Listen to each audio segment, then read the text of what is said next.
Kate, how do you feel about pips? I don't know. I like them fine. I mean, I think they're a little bit gross. The whole like marshmallow just is a little bit something's off, right? And then they kind of look like agoraphobic chickens or something. Okay, you're thinking of peeps. I meant pips, performance improvement plans, PIPS. Oh, those. I also do not like those. In fact, I don't know anybody who does. You prefer the marshmallows. Definitely. So if somebody came to you and said, you can either go on a pip or you can eat a peep, which is it going to I'll be? take the peep.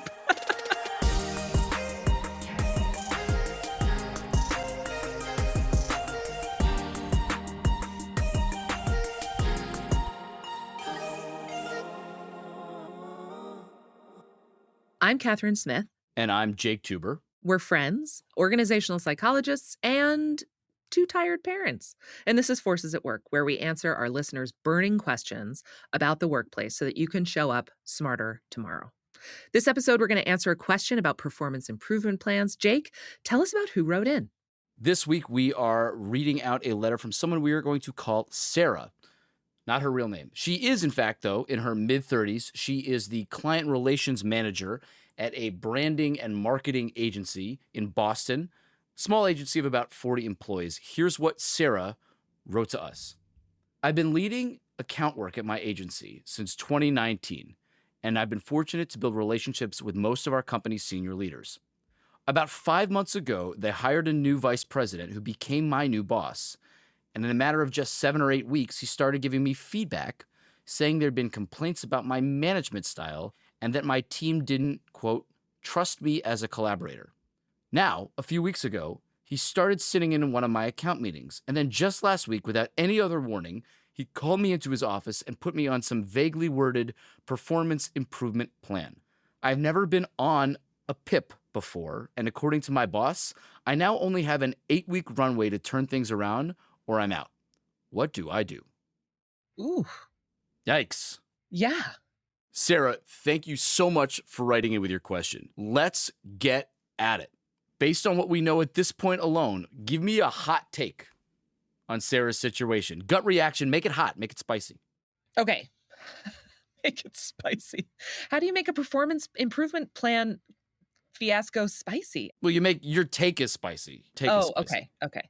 So, my hot take is that this sucks for Sarah. A vaguely worded performance plan, I think that's how Sarah described it, on an 8-week timeline is a really difficult.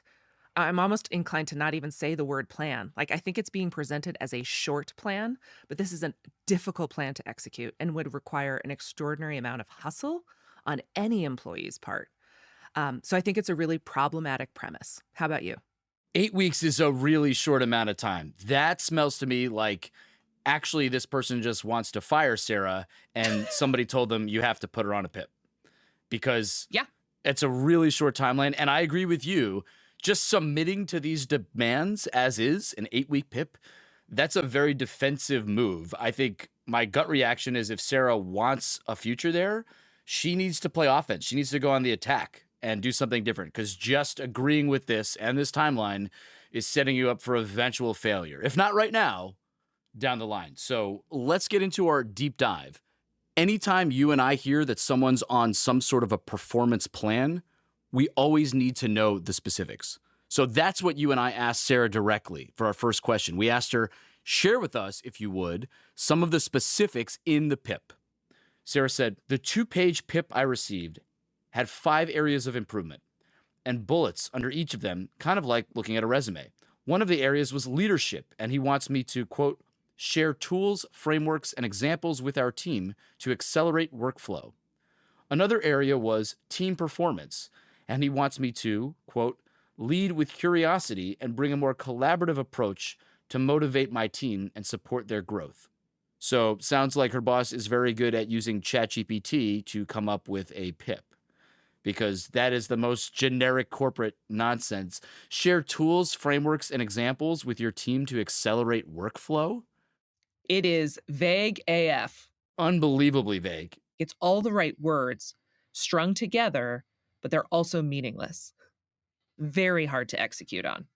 Which actually strikes me a lot like how resumes are written. I mean, that does sound like a bullet that you would put on your resume. What did you do in this job? Well, I shared tools, frameworks, and examples with my team that accelerated workflow. That sounds like the same kind of bullshit that would be on a resume.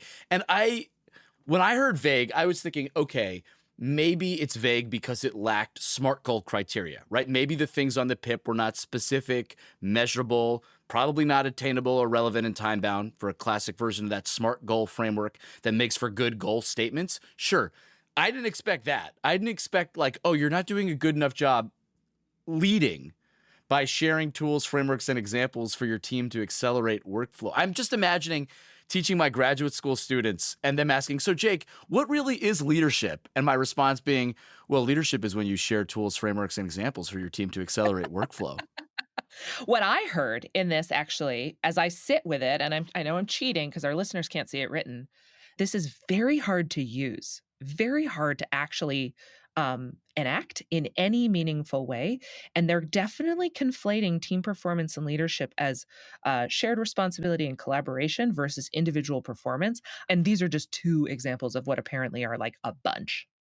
I don't know what you do differently upon seeing those show up as something that's an ask of you. The ideas that are being presented here are so vague that no one could attribute it to whether or not that one had been successful or not. I mean, how do you accomplish this if there's no way to fail at it? What does it even mean? It really strikes me as somebody was like, I need to write a PIP. I'm going to go to ChatGPT, say, ChatGPT, please write a performance improvement plan for one of my managers who needs to get better at leading and improving her team's performance. And this is what it came up with. That's what it strikes me as. And honestly, kudos to ChatGPT because that's better than what most humans would have come up with.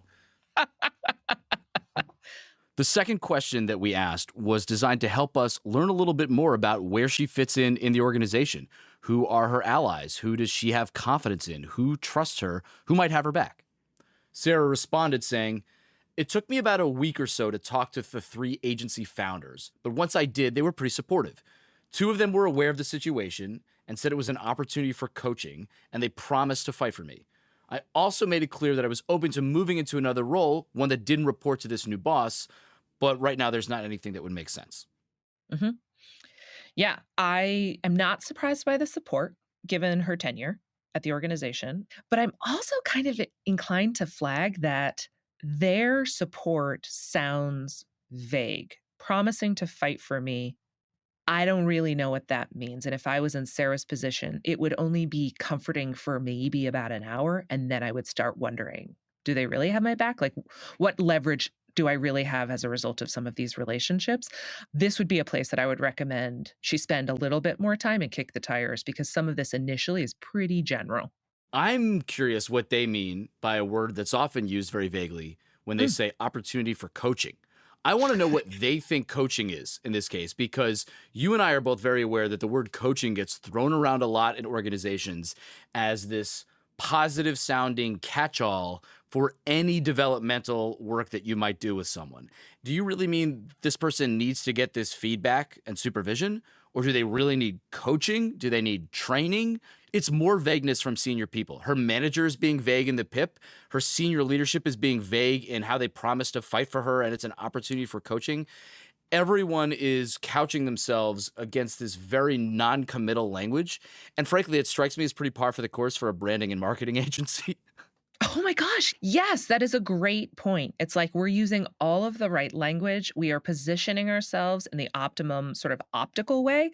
But from an active sort of follow through, actionable, tactical perspective, it can get a little squishy. And it definitely sounds like when someone has to dig themselves out of a hole. Actually, a better metaphor is like you've got to build your own ladder and then climb out of the hole. You need actual rungs to hold on to. And none of this feels like it has a whole lot of actionable integrity. I can't imagine if she was working for a 40-person engineering firm in Boston that the language across the board would be this murky and branded. This is not helpful. This is the kind of thing that they might put into a client pitch. That's not the kind of thing that should be one-on-one with employees. If you are going to coach someone, it means you're rooting for them. But if at the end of your coaching engagement, you also could fire them, like I don't think there's something here that's doesn't smell right. I really want to get to this third question because it really isn't. It's a Sarah question. So, Well, Kate, what a wonderful segue you've just given me, because I've got the third question queued up for us right here. We wanted to get an understanding of how interested she really is in making it work here, if she could get through this really tough moment. So the third question we asked was a coaching question, a hypothetical, and we said, if you had to stick around with this manager, how committed would you be to making it work? And she said, honestly, I think my boss has it out for me, and I'm not sure there's anything I can do to change his mind. He's told me we'll move to weekly check-ins so he can coach me, and there'd be a mid-PIP check-in around week 4. But the way I'm feeling right now, that doesn't set me up to feel particularly safe. Yeah. It's really telling. And, this happens all the time. But sometimes you ask a client or someone in professional settings, we ask them these questions around personal commitment. They can't talk about themselves, they have to talk about the situation. And in particular, I hear her feeling very, very defeated, but really almost turning the flashlight back on the boss to say, like, all she can see right now is a boss that doesn't want her to succeed. And I think that that is independent of a vague PIP and a short runway. If that is the mindset and the outlook, it's really hard. I have a similarly empathetic reaction to this. I got the sense that the situation is so deflating and overwhelming that when faced with the prospect of having to consider a future there, it was just, I think my boss has it out for me. So I totally understand where this response is coming from. And even if it's not the answer to our question, she's taught us a lot about how hard this situation is for her, and I feel for it. We do this podcast to help our listeners reach their potential at work. Our sponsor today, Inside Tracker, helps you achieve your goals at the office and at home. Whether you're training for the next Olympics or just trying to survive long enough to watch them on TV, Inside Tracker helps you feel stronger and live longer by designing a health plan exclusively for you, all through a simple blood test. I love Inside Tracker. I've been using it for years. It gives me the personalized information I need to make smarter choices about my diet and make sure my sleep and exercise are in balance so I can show up smarter tomorrow. Inside Tracker is giving Forces at Work listeners 25% off. All you have to do is go to insidetracker.com and use the code Forces at Work at checkout. That's insidetracker.com and use code Forces at Work. So here's what we know now, thanks to the added context from Sarah and her responses to our 3 good questions. Top line, she's in an awful spot. She's staring down the nose of this 8-week performance improvement plan that is extremely vague and may or may not have been written by ChatGPT. She's got 5 development areas her boss wants for her that include sub-bullets. While she has some support from leadership at the company, it's also really vague. And Sarah's in such a bad spot, she can't even vision what a future looks like. She's just got tunnel vision now, a myopic view of her boss having it out for her. I don't really know how she comes out of this thing, Kate, at this company. The main question I have is the organization really invested in Sarah's performance improving? Or is this PIP just a check-the-box HR exercise that for whatever reason they need to go through before they terminate her? Why not just get rid of her right now? It seems like we're in this uncanny valley. Either have a PIP that has a longer runway with more specifics where you can actually improve, or move on. This is stuck in the middle, and I don't really know what their end game is here. I would probably venture to guess that most people who are on PIPs in the heat of the moment don't have the clarity of mind to ask this question or to be in this particular kind of conversation. Do we really want to improve performance? What are we really trying to achieve? It is not a day one, deer in headlights kind of question that anyone who receives a PIP, hands down a PIP or receives a PIP, can ask. But it is a question that should probably be asked when people get a little more regulated, heart rate comes down, emotions are set aside to say, hey, if we're going to get after this on whatever time frame, what are we really trying to pull off here?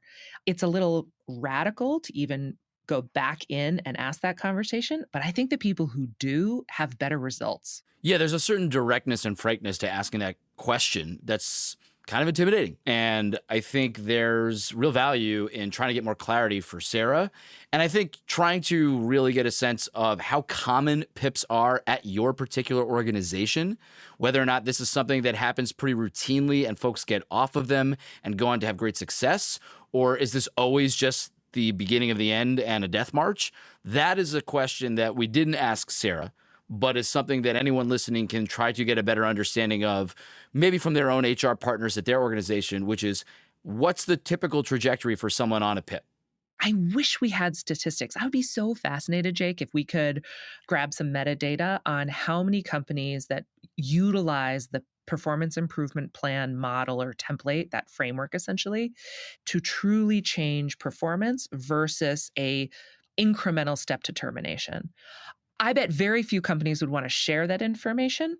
But in my experience, I would say at least 60-40, it's a path to termination, is definitely less frequent that I see it used as a tool for coaching.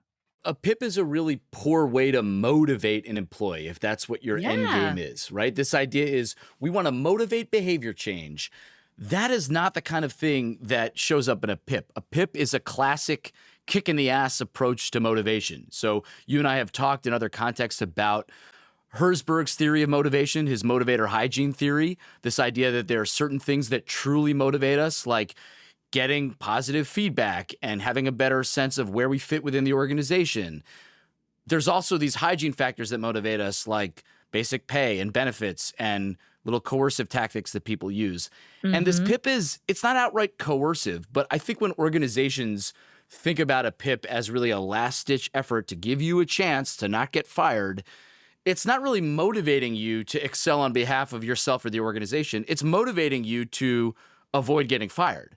I personally hate PIPs because we should all be always on a PIP if we think about performance management correctly. We should always be giving people targets, things they can do, ways to go about improving. We should be able to point out necessary steps to get to whatever that next level is. And I would rather you always be sharing information about how somebody could get better and improve at their job and have it built in to ongoing management and conversations at a company. So it just strikes me that any organization that is using PIPs as a last-ditch effort is one that is almost certainly not doing the rest of performance management and feedback in a thoughtful, forward-looking, holistic way. Oof. Yes, I agree with you. And it also reminds me of this comment that was shared earlier by Sarah. I think it was like in one of her answers to our questions, where she's like, she's going to have weekly meetings and he's going to be her coach. And I was like, okay, so we are conflating the language around continually developing employees, which is often associated with coaching. That is continuous development. But the artifact of a PIP is punitive. And so those two things sort of are incongruent, right? And they can both be used, but the sequencing of them is important. So I think her organization's a bit mixed up around this. I would say her manager has a very mixed up understanding of what performance improvement really requires.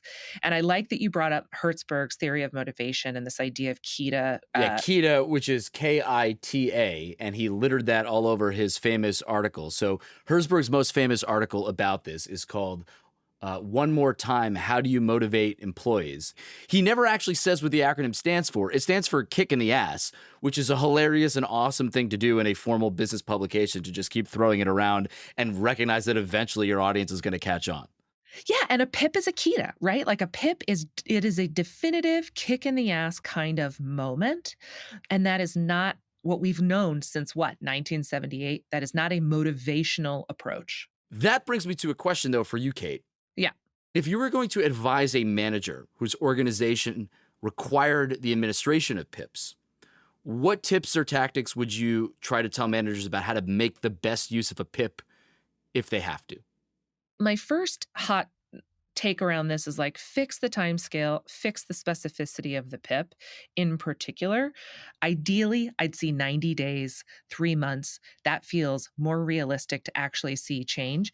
And specifically, if those developmental areas are behavioral, I would lean much more towards that 90-day mark. Tactical could be 8 weeks maybe, but if it's behavioral and around leadership competencies, at least 90 days. The other piece I'd emphasize to managers, and this is both in service to the manager and the employee, is incremental specificity. What is being done? What is being measured? What does success look like? It needs to be as specific as something you can see, touch, or measure or hear as evidence in your organization that change is happening. And that means getting really specific, really incremental. From a manager standpoint, just those two things would go a really, really long way in terms of seeing change happen and also an employee knowing what their job is moving forward. One of the things that they told Sarah is that she needs to be more collaborative. That right there is a useless, open-ended statement. If she knew what that meant, she'd probably be doing it. So what they should say instead is, Sarah, we need you to be more collaborative. That might mean asking for other people's opinions more in meetings, not being so declarative in your word choice and tone when you're sending emails, being willing to give up some of your particular ideas to allow someone else to have their ideas move forward, even if it doesn't feel like it's the best thing for you. When you do that, you should see others more inclined to want to move things forward.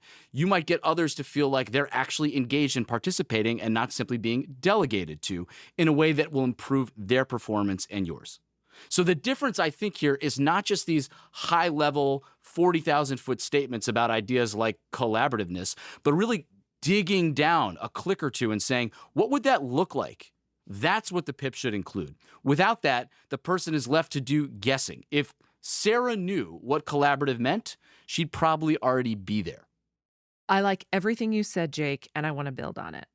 I want to broaden the conversation, and I would like to broaden her coalition. And I don't mean to make this sort of a political move. I kind of think about this as she could now become almost like put on an apprentice hat and say, who else can I talk to and learn from in my organization to do a couple of things? I envision this something like knocking on the door of one of the leaders of her organization. Maybe it's one of the founders or co-founders. It's a small organization. Or following up, making a phone call to her former boss.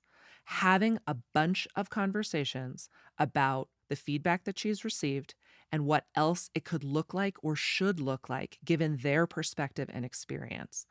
This accomplishes a couple things. It means that it's not just a tension between her and her boss. It means that it is a learning process for Sarah and also a relation strengthening process for Sarah as she tries to continue to sort of salvage the situation. But worst case scenario, she will still have their support and their wisdom and the education of their specific advice for whatever she needs to do next. So regardless of the outcome, I think that would be an additional piece of effort that would be really worth pursuing.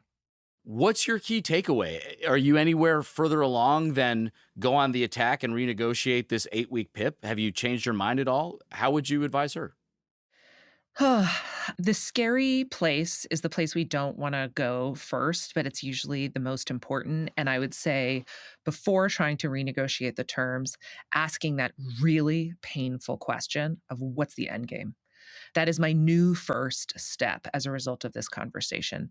That difficult exchange, that hard question to ask, it's an even harder answer to receive, I think is a really critical place that'll save you a ton of churn and energy and output and worry and sleepless nights if you're willing to have that scary conversation first. Then all the other stuff may or may not happen. Then, yes, 100% move to negotiating time lanes, negotiating specificity, soliciting additional mentorship within the organization. But as a result of this conversation, I actually think starting with the hard conversation is the brave thing to do. My instinct is to push Sarah to reconsider the third question we asked her and give herself more clarity around that. And that question was, if this actually worked out and you could turn things around, but this person would be your boss at this organization moving forward, do you want to stick around?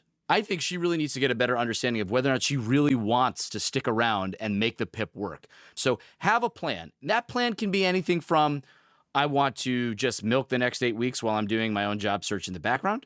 It could be, I want to do well on this PIP to prove it to myself, and I know I don't want to work for this person long term, but let me turn this around and see if I can find something else within my company or elsewhere down the line. It could be, no, I really want a long-term future here. I want to be a success story of someone who was struggling and really turned it around, and I can help utilize that in my own leadership. Any of those for me are inbounds. But I think she's got to start by asking that first question of, does she even really want to succeed? And without clarity around that, you're going to be challenged. I love that, and I'm almost embarrassed that I didn't see it as like the real place to start Well, because listen, that's going to be on your pip because I am also a little embarrassed that you didn't see it. And one of the things I would like from you is to demonstrate better foresight of Jake's thoughts and motions to accelerate workflow. I like what you did there, Jake. That was an example of really nice strategic thinking and leadership.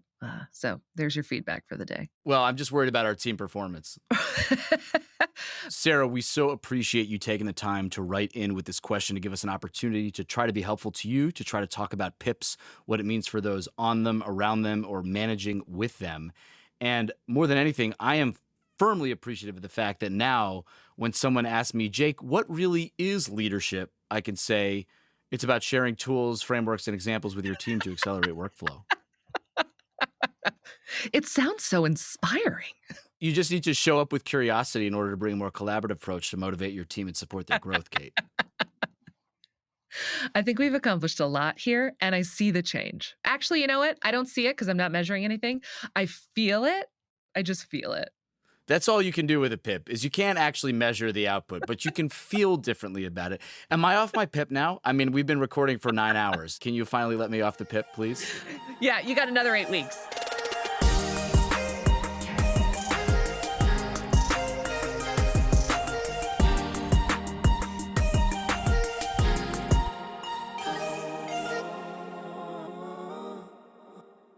I can't get the classic one because my corneas are not big and bulgy like the rest of you motherfuckers.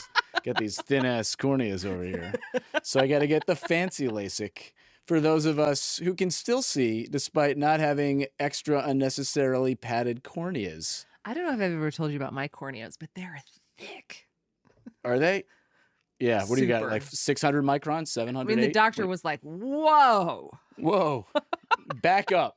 Back up. Move further away from the eye chart, please. You're going to bump it. I've never seen a case of keratoconus like this. This is unbelievable.